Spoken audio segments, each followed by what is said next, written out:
Старейшая жительница на Земле умерла в Таджикистане в возрасте 126 лет. У нее было 8 детей, 5 дочерей и 3 сыновей, от которых у нее более 200 внуков, правнуков, праправнуков. В Таджикистане умерла долгожительница Фатима Мирзакулова в возрасте 126 лет, сообщает Daily Mail. Она родилась в конце 19 века, 13 марта 1893 года, а умерла 25 января 2020 года, говорится в сообщении. Известно, что ее похоронили в родном селе Дахана Ашского района.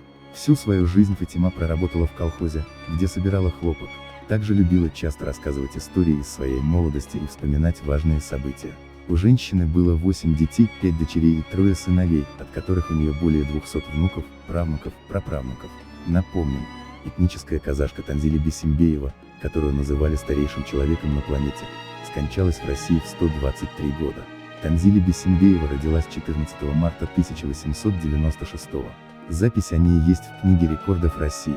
Там указано, что она была старшей действующей долгожительницы, рекордсменки книги рекордов Гиннесса на 3 года.